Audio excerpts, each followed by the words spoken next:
Archives of Prasar Bharati presents the timeless treasure of golden era.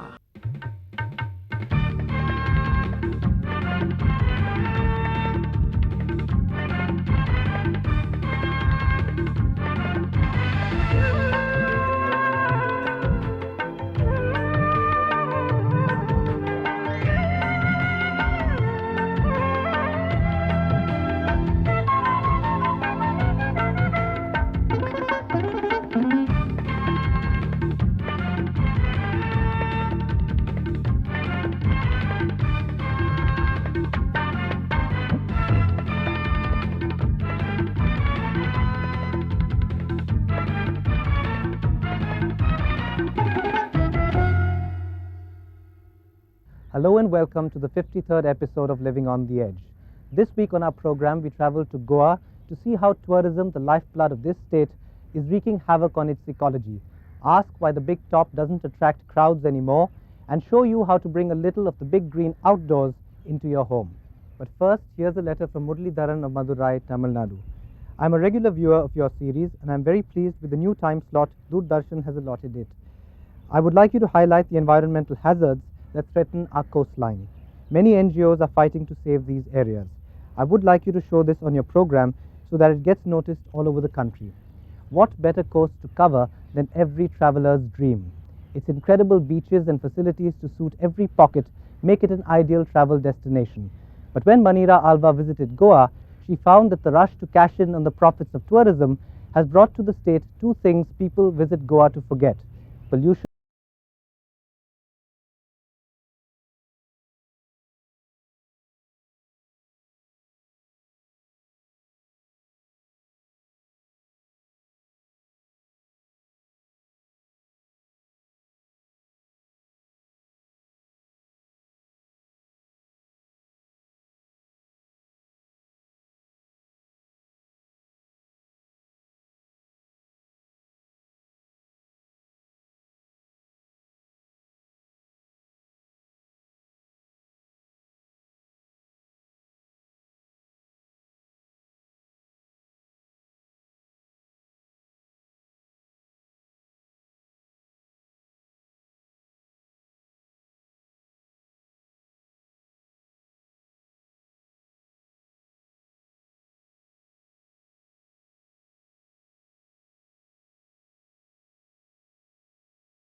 interested really develop Goa for tourism, they should give open hand for everybody, for common people, poor, rich, for everybody. So you can see only rich people, they can put five-star hotel. What about middle class people? Under the law, any area within 200 meters of the shore is supposed to be protected from any development activity. That the law is being broken with impunity is obvious even to an ordinary visitor. Living on the Edge decided to see just what the consequences of unplanned tourism are, and what better place to start than the dazzling five-star hotels. Not a single luxury five-star deluxe hotel has followed any of the norms, whether it be the restriction on construction or the garbage disposal or the sewage system. In all these cases, there have been violations. To see if there is any truth in this claim, we visited the Taj Aguada resort that played host to the Commonwealth heads of government in 1992. As far as the guests are concerned, they literally call it a paradise. So I definitely feel from just the barren hillock that was here, with a few cashew trees and a few bushes, to landscape this into a kind of a paradise definitely enhances the environment. As far as the garbage disposal system is concerned, I've seen it myself. I have tried to impress upon the government on this issue. They do not follow any scientific procedures there. Garbage is just taken and dumped in a place where the gates are open. I wonder if they have allowed you all or shown you all this garbage dump, because that would be a real example of how transparent and how sincere these people are in protecting the environment. Our camera revealed that claims of a functioning sewage plant could not be substantiated. Instead, we found pipes running towards the sea. A stream also flowed underneath a little carpet and onto the beach. This makes you wonder what the vermicompost unit the hotel described but didn't show us looked like. However, the management seemed very clear about how it worked. Garbage isn't the only thing the hotel is trying to sweep under the carpet. Indira Gandhi had tried to set 500 meters as the minimum distance from the shore for construction. After much haggling, it was set at 200 meters from the high tide line in 1985. From the main structure of the rooms, it would be within 200 meters. The boundary wall that may be within the 200 meters. But this was built much before. Yeah, so you will agree that your structure is definitely... I won't say the structure because we'll have to check the exact measurements. Why are you saying that the hotel rooms are 200 meters? Fine. I mean, if you want to say that it's the boundary wall that comes within the 200 meters. Yeah. Yes, it does. Answers such as these have disillusioned small shack owners like IT Noor Martin. He owned land on the beach here and applied for permission to build a hotel. The project wasn't cleared on the grounds that the high tide line would be breached. A decade later, this land was acquired by the government and other projects have been cleared, even though they violate the guidelines. This is the Miramar beach that lines the capital city of Panaji. Behind me is the hotel farm owned by one of the most influential families of Goa, the Salgaonkars. As you can see, every rule in the book has been broken. Access to public beach has been cut off. Sand is being dug up from the beaches to build the structure. Big boulders like this have been put to break the tide.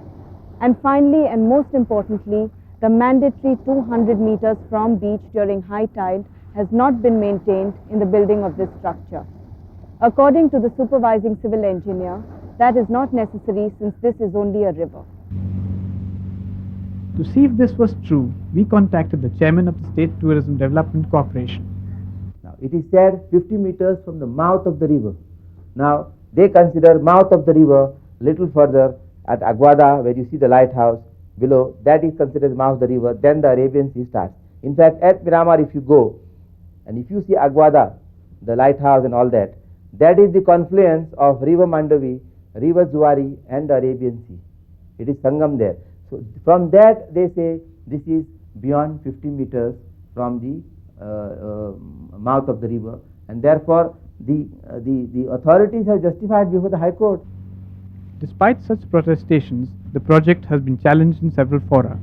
The Salgaonkars refused to speak to us on camera to clarify their position. All we were able to film was a written reply they had filed in court. As things stand today, the veracity of conflicting claims is to be decided by court. Our team decided to continue its tour of 5-star hotels and found itself at the Leela Beach Resort, situated between the river Sal and the sea in South Goa. Where does Leela Beach's boundary end? You show me your boundary line. इसके आगे private आदमी को जाने का allowed नहीं है. Sorry. अब आप मत जाइए अंदर. Sorry. This 200 meters is government beach. You call whoever you want. I am walking in. It's clear that we were not going to get any answers here.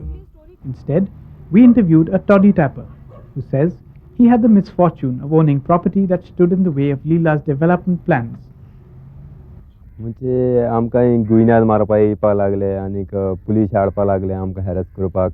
आमगे रोड वयल्यान गेल्लो तो रोड आमगे भाटांतल्यान वयलो, आमगे माड मारले आनी कोर्टान अशें करून केस घालपाक लागले. बार आम लायसन्स नासतना चलयताय माड अशें करून जायते आमचेर माडांचेर डबरादन बील धाडपाक लागले आमकां आनी अशें करून आमकां हॅरस करपाक लागले. This is perhaps the only hotel that doesn't have a demarcation between its property and the public beach. The high tide line has obviously been violated, but so insidiously that it's positively ingenious. Look at the carefully cultivated greenery, the matching beach chairs, the cemented bar and the buffet area, and lots of shacks that hug the shore. The end result is a secluded, virtually private beach. The question is, if 5-star hotels can have shacks and make money, why can't locals? That's a question only our policy planners can answer. But what really stinks, literally as well as figuratively, is the sewage of this hotel. An open stream flows from the hotel to an apology of a treatment plant, from where it flows straight into the river Sal. Predictably, the Leela authorities were unavailable for comment. In the case of the Leela beach, violations are taking place because the resort is set on the one side you have the sea, on the other side you have the river Sal, and in both cases the violations have taken place. So, given the violations of the law, the disappearance of small shacks and environmental degradation, would it be foolish to think that anyone could be held accountable? The Goa Renaissance Resort was. Not only were sections of it demolished, but the owners were severely castigated for changing the topography of the beach. Ramada Beach Resort, which now goes as the Goa Renaissance Resort, it had built within the 200-meter line. It had dug wells, and when we filed the first test case in the High Court, the court had to order them to, first of all, to demolish the illegal constructions and then to close up the wells. The court also intervened to restore the public right to walk down the untarred road that leads to a stretch of the Danapaula beach that had been taken over by the Cidade Goa. The fact that they had violated the high tide line went unnoticed, of course. Because big sharks, when they enter in certain agreement, they pay them. So that is the interest of this present ministers. According to me, what I feel, it is going because they can pay money. Common men, they cannot pay money because they don't allow also them. They apply rules for them. But when big people are coming and they are paying huge of amount, for them there is no rules. Complaints of the many beach lovers have fallen on deaf ears. They long to hang out, eat at the shacks, and soak in the ambience. But as long as hotels deny public access, dump garbage without a second thought, and violate the high tide line, the common tourist and the marine ecology will suffer. And the irony is that the price will be paid by many for the luxuries enjoyed by a few. Goa has set the trend for other coastal areas to follow. It isn't too late as yet. But if the law is not implemented as it exists on paper, death of the goose that lays the golden eggs is assured.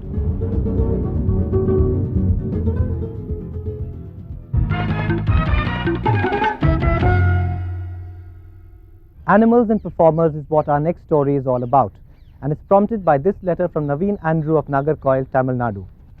At first I took your program very lightly, but as the episodes have gone by, you have begun to show cruel ways in which animals are treated. I was deeply moved by them. Naveen, I hope you like our next story, which is a trip into fantasy land, where monkeys ride bicycles and lions jump through hoops. But there's also a lot of sadness, cruelty and exploitation that lurks behind the happy facade of the circus. Nandini Rajwade lifted the veil on the big top to find that circuses attract fewer and fewer crowds every year. What is at stake is not only the survival of an industry most of us grew up with, but also the livelihood of thousands of performers.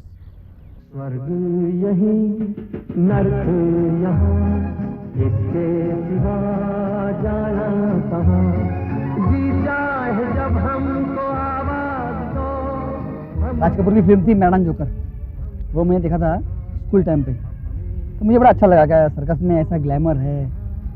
तो फिर क्या होता है, acting पर मुझे ऐसा लगा कि मैं जोकर बनूंगा, अच्छा लगा। जोकर बनने से मैं पब्लिक को अच्छा हंसा सकता हूँ, and there is some scope in this field, क्योंकि फिल्मों में मैं ट्राई किया था। फिल्मों में specially they like glamour people, good handsome people, और मैं इतना हैंडसम नहीं था। For Wahid, the circus is more than a means of livelihood. It is his entire life. He performs and travels with his company, crisscrossing the country, raising laughs wherever he can. It is not an easy task given his meager income, dwindling audiences, and absence of security. And yet, for 20,000 people employed in the 100-year-old circus industry, this is the only way they can earn a living. Most of them come from Kerala and Nepal, where skills have been passed down over generations after the big top made its appearance in 1881. तो खतरा का काम तो है, देखने से सबको खतरा लगता है, लेकिन करते करते उनको भी इजी हो जाता है। आपको ठीक लगता है? हमको तो अच्छा लगता है। अच्छा, तो आपको इंश्योरेंस है क्या? इंश्योरेंस अपना मैं खास का बनाया। आपने अपने आप बनाया? हाँ, बनाया। यहाँ मालिक नहीं करते? मालिक का नहीं, मालिक का तो सर्कस का इंश्योरेंस है उनका। That's what makes performing so dangerous, given the primitive safety procedures that are followed.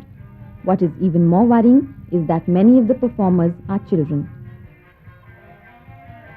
Living on the Edge learnt, off the record, that parents are paid between 5 and 10,000 for the custody of the children for 5 to 10 years. They even sign a contract. It is a form of exploitation that has continued unchecked for decades. Meera was brought to the circus and left there to be trained. कितने time से हो इधर? 1 महीना हो गया या साल हो गया? 1 साल हो गया। 1 साल हो गया? आपकी उम्र क्या है? मुझे मालूम नहीं। अच्छा, आपको कितना पैसा मिलता है? मुझे मालूम नहीं। आपको मालूम नहीं? पैसा आपको नहीं देते हैं? पैसा गिनती करने का नहीं है। छोटी उम्र से अपना इंटरेस्ट में माँ बाप लाके भेजता है, इधर दे देता है खेल सीखने के लिए। उसके बाद में कुछ लाइफ बन जाता है। अच्छा, आप हमारे को कुछ बता रहे थे, वो घर पे कुछ प्रॉब्लम हो या प्रॉब्लम होने से भी लाता बच्चों लोग दे देता है ऐसी जगह। कैसा प्रॉब्लम होता है आपको कुछ ऐसा मालूम है? प्रॉब्लम बोलने से कोई बाप नहीं होगा, माँ अकेले होगा, कोई परेशानी होगा तब भेज देते। But circus owners don't concern themselves with children's problems. All they see are cheap performers who come with no strings attached. The occupational hazards are hardly ever considered at all. We have taken precautions that even though it may be risky, the accidents won't take place. You don't feel the need to insure them? No, because we have taken a precaution. The recent inflation is costing this industry very much. It's very difficult to move on from place to place, even by rail also, even by road transportation also. It costs us a lot of our income. Gate collections have been falling steadily. In the metros, 3 shows rake in only a lakh. 5 years ago, sales were 1.5 times more.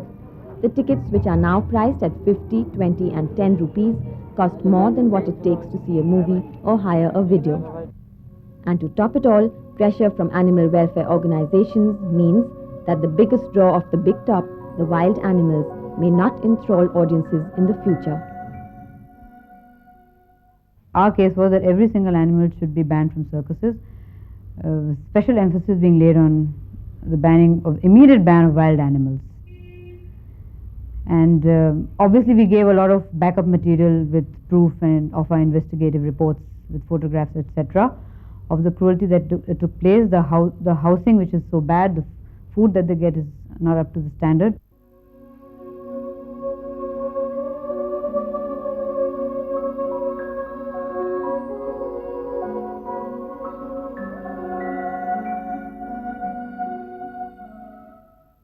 SPCA is always threatening to trouble you. Why are they coming up with these accusations and allegations? I don't know why you asked them. You must have heard about all the things, Mr. Kumar, that they keep saying. Yeah, I heard about them, but I don't. Cruelty. This topic I don't deal. My partner deals with this topic. He is not here at the moment.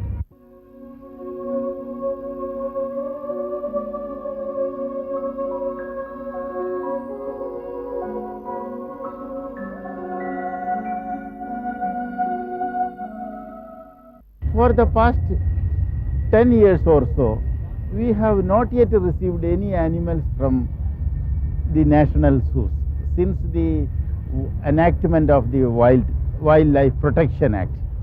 We are rather the protectors of the wild animals. We never do malicious trading on wild animals which we have got it. In fact, the Circus Federation, of which Mr. Ramachandran is the secretary, was able to obtain a stay order against a notification issued under the Prevention of Cruelty Act by animal rights activists. The stay acknowledged that tampering with the status quo would affect the livelihood of thousands. Under the notification, the display of tigers, monkeys, panthers and bears is banned. Our own investigations, separate independent investigations, show that animals are dying in the circuses, and a lot of animals are being picked up from forest areas and parks and sanctuaries. And that's not all. Animals are confined to tiny cages and made to perform the same monotonous tricks over and over again for their supper, jumping through rings of fire, riding bicycles, and standing on one leg may all seem wonderfully exciting to spectators, but they are unnatural and unnerving for animals. Perhaps that's why most of the developed world has banned the use of animals in circuses. But the question is it possible to look at a circus in isolation from the rest of the entertainment industry? It isn't a secret that leopards have their mouths stitched, dogs are made to fight each other, and horses crippled and pushed down hillsides to create exciting sequences and enhance the marketability of films. Doesn't the movie industry need a code of conduct for animals too? Or is it above the law? And finally, and most importantly, is it possible to differentiate between players in the entertainment world? In India, the circus industry is walking the tightrope between ruin and survival. Whether it resurrects itself will depend on whether animals remain a part of its unique selling proposition or not. With the animal rights movement gaining momentum, it is unlikely that circus owners will enjoy unfettered access to animals in the long term. Whether Big Top will continue to draw audiences despite that will be a test of the ingenuity, skill, and gut of its human performers.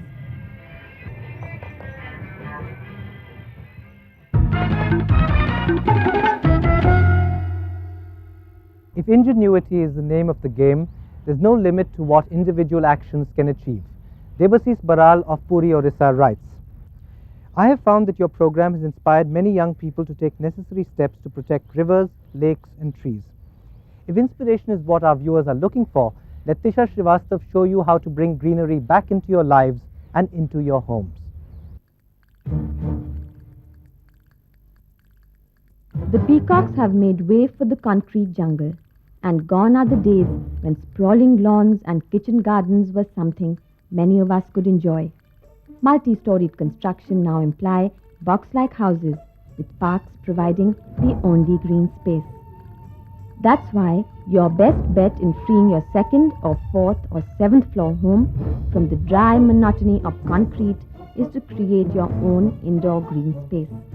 A little rockery here, creepers on your veranda, or pots thrown about, and there, you've brought in the great green outdoors. This is one of the cheapest and one of the most beautiful means by which you can really liven up your house overnight. If that's how you feel as well, one visit to your local nursery and you can be introduced to many easy-to-grow plants, whatever the weather conditions you live under.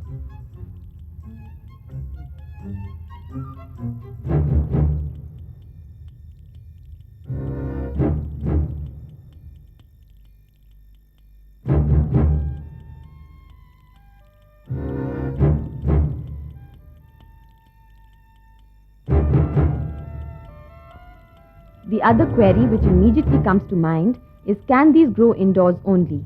Let's turn to the nursery for an answer again. होता यह है कि लोग indoor plant कह के ले जाते हैं और अंदर रख के खबर नहीं ली, वो थोड़े दिन में ज़ाया हो जाते हैं। तो इंडोर प्लांट का मतलब ये नहीं होता कि उसको हवा नहीं लगे या ज़रा सी धूप न लगे या बाहर की फिज़ा उसको पौधे को न लगे।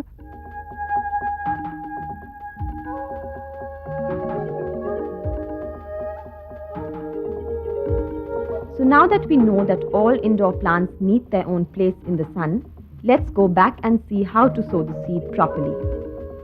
First, you take a pot, unglazed from the inside, and put broken pot pieces in it. Then you put 2 parts leaf mulch and 1 part Jamuna sand. All this makes the soil porous. Now, sow the seed. And water it like this. But don't sow the seed under the soil and don't sow it in wet soil. Once it starts germinating, shift it into a separate pot. Add neem cake and bone meal fertilizer every 6 months when repotting needs to be done. Now, how much water do they need is the next question. With the exception of succulents like cactus, water the plants every day. Bathe the plants like the rain does with the sprinkler. पौधों में भी उसी तरह प्राण है जैसे हमारे में है। बच्चे आपके पास दौड़ के आ जाते हैं कि भूख लगी है, हमें प्लांट्स के पास जाना होता है कि कब उन्हें भूख लगी है। And what plants do hunger for most is sunlight. In the summer months, take the plant out in the night and bring it in by 9 or 10 a.m. You should find out which side your house is facing. For example, a south-facing flat is very well sunlit in the winters. In winter, the daytime sunshine is best for the plant. Don't expose it to the midday sun or to any sudden change in temperature. For example, from an air-conditioned room to out in the sun. Don't forget to change the size of the pot once the plant gets bigger. While all this may sound like excessive caretaking, it really is worth it when you see your drawing room come alive in a way that no decoration piece could make it. But one big inhibition that stops people from cultivating this as a hobby is the fact that any greenery means swarming insects. Simple precautions you can take to avoid insects. Don't overwater the plants. Keep them clean by replacing the fertilizer every 6 months. Put neem cake in the soil mixture. Better still, grow a neem tree in a pot. Neem alone repels over 150 kinds of pests. Whether it's a creeper in your balcony or plants in the aisle, the feeling of something growing from nothing is a very special thrill, especially for your children who may never find out what these little joys are like. And who knows, you may get so hooked that you may want to move on to ikebana, bonsais, or something equally fulfilling. We've only been able to cover the very basics, where most people seem to go wrong.